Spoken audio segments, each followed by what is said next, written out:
Hi, welcome to this channel. Make a strong foundation of the students. আজকে আমরা করব class 10 এর simple interest বা সিবিএসসি বোর্ড আর DPSC board হলে তাহলে ক্লাস 9 এর সিম্পল ইন্টারেস্ট মেন যেটা আছে চ্যাপ্টার নাম হচ্ছে সিম্পল ইন্টারেস্ট। এটা আমাকে মাথায় রাখতে হবে, সিম্পল ইন্টারেস্ট এই চ্যাপ্টার করব। তো সিম্পল ইন্টারেস্ট মানে কি বলছে না, সিম্পল ভাবে যদি কোথা থেকে আমরা সুদ পাই, ইন্টারেস্ট মানে সুদ, সিম্পল মানে সরল বা সাধারণ। তো সরল সুদ কোথা থেকে পেলে বা সরল সুদের হার কত হতে পারে বা সরল সুদটা কিভাবে হবে, সিম্পল ইন্টারেস্ট হচ্ছে এটাই। সরল সুদ বা সরল সুদের হার মানে একটা মূলধন থাকবে, একটা আসল টাকা থাকবে, সেই আসল টাকা থেকে একটা একটা সুদের পার্সেন্টেজ থাকবে, 5%, 6%, 2%, 3% বা 10%, 12%, একটা সরল সুদের হার থাকবে। তো সেই সুদের হার থেকে তাহলে কীভাবে আমরা কত বছর পরে, 1 বছর, 2 বছর, 4 বছর, 5 বছর, 10 বছর, কত বছর পরে আমি কত টাকা সুদ পাবো, বা কাকেও আমি যদি সুদ দিই তাহলে আমি কত টাকা সুদ পাবো, বা কারো কাছ থেকে যদি ধার নিই তাহলে আমাকে কত টাকা সুদ দিতে হবে। তো এই চ্যাপ্টার হচ্ছে ভেরি ভেরি ইম্পর্টেন্ট আর ইজি চ্যাপ্টার। সরল সুদ বা সিম্পল ইন্টারেস্টের chapter is very important for not only for the examination purpose, even though you are doing any business, then you also if have to be the, you have to be know how to calculate the interest rate or interest, how much interest you have to be got or you will be give, or whenever the interest rate is increasing or decreasing, so you have to be know. তো এখানে কথা হচ্ছে তাহলে simple interest, এখানে আমরা এই অঙ্কগুলো করব একদম সিম্পল মেথড, যেগুলো আমরা ক্লাস 5 থেকে করে এসেছি, যে সেটা হচ্ছে যে ঐকিক নিয়ম মেথড। আমি আগে বলছি ঐকিক নিয়ম মেথড। আমি ঐকিক নিয়মে যদি করি তাহলে অঙ্ক ভুল হওয়ার চান্স কখনোই থাকবে না, তার কারণ আমরা এই ঐকিক নিয়মটা আমরা ক্লাস 5 থেকে করে করে আসতেছি।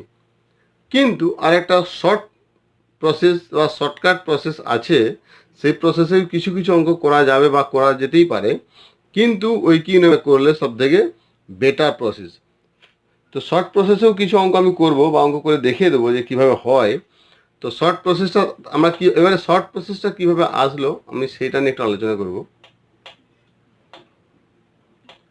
তো এই যে আমরা শর্ট প্রসেস যেটা করব সেটাও কিন্তু ঐকিক নিয়ম থেকেই এসেছে, মানে ঐকিক নিয়ম করেই কিন্তু আমরা যে সূত্রটা পাবো বা শর্ট প্রসেসের সূত্র পাবো সেটা কিন্তু আমরা পেয়েছি। তো সেটা আমি করে দেখিয়ে দেবো কীভাবে ওই সূত্রটা আসে বা সূত্রটা কি। তো ঐকিক নিয়মের ক্ষেত্রে কি হয়, যেমন আমরা করেছি আগে গণিতের ভাষায় সমস্যাটি হলো, মানে আমাকে আগে যে সমস্যাটাকে লিখতে হবে যে কীভাবে আমি করব।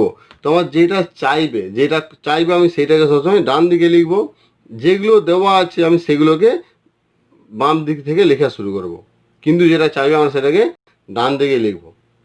মানে এখানে মনে করছি আমি লিখছি এটা আসল, এখানে সুদ বা সুদের হার, এখানে সুদ বা আসল সময় সুদ বা আসল সময় সুদের হার, যাই লিখি না কেন, যেইটা আমার চাইবে সেটাকে আমরা ডান দিকে রাখবো। এবারে ওই এই কি বলে সিম্পল ইন্টারেস্টের দুটো ভাষা আমরা নর্মালি ব্যবহার করি, একটা হচ্ছে ধার দেওয়া বা ধার নেওয়া, আর সেখানে কিছু থাকে যেটাকে আমরা বলি আসল, সুদের হার, সুদ, সুদ আসল বা সমৃদ্ধি মূল। সমৃদ্ধি মূল মানেও কিন্তু সুদ আসল, সুদ আসল মানে সুদ প্লাস আসল, আর সমৃদ্ধি মূল মানে সুদ প্লাস আসল ইজুকাল টু সমৃদ্ধি মূল। তো সুদ প্লাস আসল ইজুকাল টু সমৃদ্ধি মূল যদি হয়, তাহলে আমরা যখন এই চ্যাপ্টার করব, যে ঐকিক নিয়মটা আমাদেরকে ভালো করে জানতে হবে। আর ঐকিক নিয়ম আমরা ক্লাস 7 থেকে করছি, তার মানে ঐকিক নিয়মটাই সব থেকে ভালো নিয়ম। তো আরেকটা যেটা সূত্র, আচ্ছা এখানে একটা জিনিস বলছে যে একজন টাকা ধার দেয়, সেটা মানুষ হতে পারে বা ব্যাংক হতে পারে বা সমিতি হতে পারে বা অন্য যে কেউ হতে পারে। আবার আরেকজন টাকা ধার নেয়, সেও ব্যাংক হতে পারে, বা আমরা যদি ব্যাংকে টাকা জমা রাখি সেটাও ব্যাংক, বা মানুষ হতে পারে যদি কারোর কাছে ধার নিই সেটা। তো যে ব্যাংকে যে টাকাটা থাকে মানে যে দেয় তাকে আমরা বলি উত্তমবর্ণ, আর যে নেয় তাকে আমরা বলি অধমবর্ণ। তাহলে উত্তমবর্ণ মানে যে ধার দেয়, যদি মানুষ ধার দেয় তাহলে সেই মানুষটাকে আমরা বলি উত্তমবর্ণ, আর যদি ব্যাংক দেয় তাহলে ব্যাংকটাকে আমরা বলবো উত্তমবর্ণ। আবার যদি আমরা টাকা যদি কারো কাছ থেকে ধার নিই, সে যে নেয় সে হয়ে গেল অধবর্ণ। আর যদি আমরা ব্যাংকে টাকা জমা দিই, তার মানে আমার টাকা বেশি, ব্যাংকে টাকা দিচ্ছি, তার ব্যাংক সেখানে হয়ে গেল অধবর্ণ, আর আমি হয়ে গেলাম উত্তমবর্ণ। এইবারে আমাকে জানতে হবে যে সেই সূত্রটা কীভাবে আসে। না, আমি মনে করছি যে আসলকে আমরা যদি পি দিয়ে লিখি, আর যে সরল সুদের হার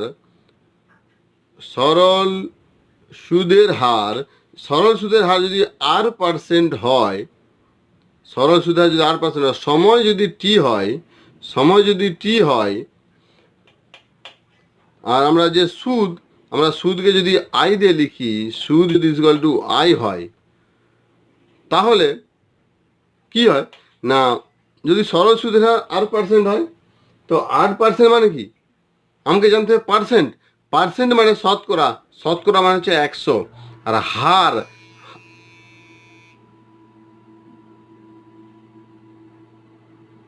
যেটা হচ্ছে যে হার মানে rate.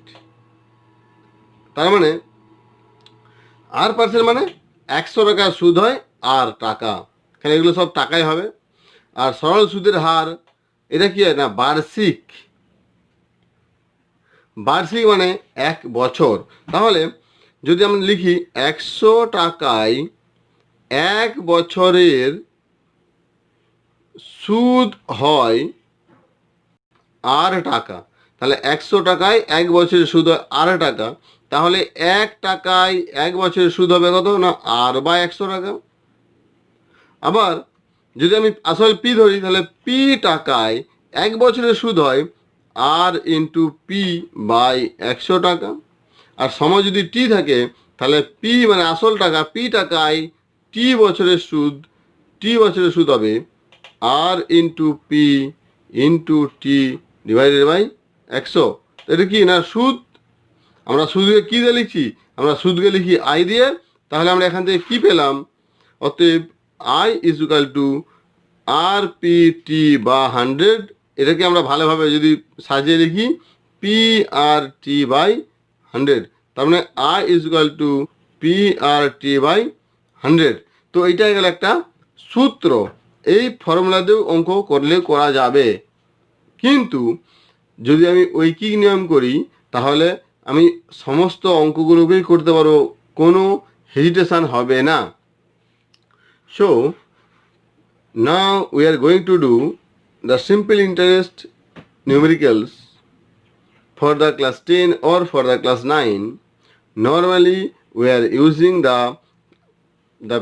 arithmetic simple formula, but where we can use also this formula I is equal to PRT divided by 100. So this formula, how it has came, now suppose we are assuming that the principal is P and the rate of the interest is R% per yearly, and the time is equal to T years, and the interest is equal to I. That means in the 100 rupees 1 year interest is R rupees, and for that 1 rupees 1 year interest has to be R/100 rupees, and P rupees, for the P rupees 1 year by yearly interest to be R into P/100, and for the P rupees and time period is T years, that means interest should be R into P into T divided by 100. That is the interest, and we are using the interest is equal to I. That means I is equal to PRT divided by 100. So PRT divided by 100. With that help of this formula also we can do, but normally we will be using that the arithmetic process, this type of numerical. This is the easiest method, and you never will be forgot for this method. But sometimes whenever you will be applying, or you will be put the value of P, value of R, value of T, and you will be calculate, then you may be not getting the answer, because you have to remember the I, the unit all units you has to be remember for this type of numerical, this type of process, because the I in units should be rupees, the P units should be rupees, R is yearly rate of the interest, and T is must be year. Whenever you getting the T's days or month, you cannot reach for this using this formulas, you cannot reach the answer. And whenever you will be getting the in that questions, the interest is that pies, there is no rupees, then you have to be change over to the rupees from the pies. And so that's why that the using, you must be use, you trying to use this formula, trying to use that previous formula, that is a normal arithmetic formula. But whenever you will be going to the single or short question type, that time you will be, you can use this formula also for the question, for that the time is we time you can save in the examination solve.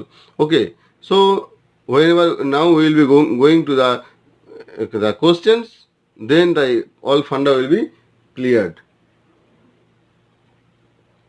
The question number 1 that is given, two friends, they together they started a business, and for this business they have getting the loan 12% at the rate of the interest as per the simple, for the simple interest. One more interest is there, that is the compound interest. After later we will do this type of numerical, but this chapter is a simple interest chapter. So that both friends, they are getting the loan from a bank, that is 12% simple interest rate, and they got the principal, loan principal is 15,000 rupees. Then after 4 years, how much interest they will be paid? এখানে বলছে দুই বন্ধু একসঙ্গে একটি ছোট ব্যবসা চালাবার জন্য 12% সরল সুদের হারে, এগুলো মাথায় রাখতে ভালো করে পড়তে হবে, বুঝতে হবে। সরল সুদের হার, সরল সুদের হার মানে বলতে চাইছে যে সুদের হারটা সিম্পল। তা আমাদের এর পরে একটা চ্যাপ্টার আছে সুদের চ্যাপ্টার, সেটা হচ্ছে চক্র সুদ। তো কিন্তু এটা হচ্ছে সরল সুদ। তো সরল সুদ মানে কি বলছে, তার মানে আমাকে বুঝতে হবে সরল সুদ মানেটা কি না। সরল সুদ মানে আজকে এই বছর সুদ যদি 4 টাকা হয়, পরের বছর সুদ হবে 4 টাকা, তারপরে বছর সুদ হবে 4 টাকা, তারপরে বছর সুদ হবে 4 টাকা, মানে প্রত্যেকটা বছর সুদের পরিমাণটা একই থেকে যাবে, যে যদি এই সুদের হারটা একই থাকে। হার বাড়লে সুদের পরিমাণটা বাড়বে বা কমবে, ওটা আলাদা জিনিস। কিন্তু চক্র সুদ মানে কি, চক্র সুদ মানে এটা না। চক্র সুদ মানে এই বছর যা সুদ হলো, পরের বছরে আসলের সঙ্গে সুদটা যোগ হয়ে সেটা মোট হয়ে যাবে আসল, আর তারপরে বছর তার মোটের উপরে যে সুদ পেলাম সেইটা আবার আসল সঙ্গে যোগ হয়ে যাবে, সেইটা হয়ে যাবে আসল। কিন্তু সরল সুদ মানে আসল যদি 10,000 টাকা হয়, প্রত্যেক বছরই আমার আসলটা 10,000 টাকায় থাকবে, শুধু সুদটা বাড়বে আর সুদটা একসঙ্গে জমা থাকবে। আমি যখন পুরো টাকাটা তুলবো, তখন মোট যে আমার আসল আর তার সঙ্গে মোট যে সুদ হচ্ছে 8 বছর, 10 বছর, 15 বছর, 20 বছর, আমি সেই সুদটা সঙ্গে তুলবো। কিন্তু চক্র সুদ মানে সেটা না। চক্র সুদ মানে এবছর যদি 100 টাকা হয়, পরের বছর যদি 5 টাকা সুদ হয়ে যায়, তার মানে তার পরের বছরের জন্য আসল হয়ে গেলে 105 টাকা, তার উপরে সুদ হবে। তো তার পরের বছর সুদ যদি আবার 7 টাকা হয়ে যায়, তাহলে তার তিন বছরে, 3 নম্বর বছরে 105 প্লাস 7 112 টাকা আসল হয়ে যাবে, তার উপরে সুদ হবে। সেটাকে আমরা বলি চক্র সুদ। কিন্তু এখানে বলছে সরল সুদের হার, তার মানে 12% সরল সুদের হারে একটি ব্যাংক থেকে 15,000 টাকা ধার নিলেন, 4 বছর পরে ওই টাকার জন্য তাদের কত টাকা সুদ দিতে হবে। তো এখানে বের করতে হচ্ছে সুদের পরিমাণ কি, সুদ কত টাকা দিতে হবে। So now we will be going to the arithmetic simple formulas. Now here is given the সুদের হার, এখানে here is we has to be write like this: the yearly rate of interest is equal to 12%. এখানে বার্ষিক সরল সুদের হার is equal to 12%। আর বলছি যে bank থেকে এত টাকা ধার নিলেন, ব্যাংক থেকে ধার নিলেন is equal to 15,000 টাকা। বলছে 4 বছর পর সুদ দেওয়ার সময় is equal to 4 বছর। তাহলে এবার আমি কি লিখবো না, আসল। এখানে আমি কি লিখবো, গণিতের ভাষায় সমস্যাটি হলো আসল, আসলে এককটা লিখবো টাকা। এবার আমাকে লিখতে হবে যে সুদ সময়, সময়টা কি না বছর, এখানে লিখবো সুদ, এটা হচ্ছে টাকা, তাহলে 12% সুদ, তার মানে 100 টাকা যদি আসল হয়, সময় যদি আমি 1 বছর দিই, তাহলে আমি সুদ পাই 12 টাকা। এখানে বলছে 15 বছর, 15,000 টাকা, 15,000 টাকা 4 বছরে কত টাকা সুদ হবে, আমাকে এটা বের করতে বলছে। আমি এবার এটাকে সিম্পলভাবে কি নাম করবো, কি না 100 টাকায় 1 বছরে সুদ হয় 12 টাকা, তাহলে 1 টাকায় 1 বছর সুদ, যদি আসলটা কমে যায় তাহলে সময়টা তো একই আছে, সময় যদি আসলটা কমে যায় তাহলে সুদের হারটাও কমে যাবে, 12 বা 100 টাকা। এবার আমাকে বলছে 15,000 টাকা, তাহলে 15,000 টাকা মানে আসল বেড়ে গেল, সময় তো একই রয়ে গেল, তাহলে সুদের পরিমাণটাও বেড়ে যাবে, তার মানে গুণ হবে। ওই কি নামে কি হয়, বেড়ে গেলে গুণ, কমে গেলে ভাগ, এখানে অন্য কোনো হবে না, যোগ বা বিয়োগ, বাড়লে কমলে কিছু হবে না, বাড়লেই গুণ আর কমলেই ভাগ। 100 টাকা, আবার 15,000 টাকা, এখানে বলছে যে কত, 4 বছরের সুদ আরও বেড়ে যাবে, তাহলে 12 ইন্টু 15,000 ইন্টু 4 ডিভাইড বাই 100। এবার আমরা সিম্পল কাটাকাটি করবো, কাটাকাটি করলে যেটা হবে, কাটাকাটি করলে যে উত্তরটা হবে আমাদের, সেটা হয়ে গেল অ্যাকচুয়ালি অ্যান্সার, সেটা হবে 7200 টাকা। তাহলে অতএব 15,000 টাকা 4 বছরে সুদ হবে 7200 টাকা। এইবার আমি যদি অঙ্কটাকে যদি আমি, okay, so now we will be write like this, the yearly simple interest rate is equal to 12%, and the loan is equal to 15,000 rupees, and the total time period is 4 years. Then we will be write like this a list. This is the principal, this is the time, and this is the interest. The principal is 100 because the 12% rate, that means 100, and time is 1 year, and the interest is 12. And principal is 15,000 and time is 4. So what is the interest? Now we will be write like this.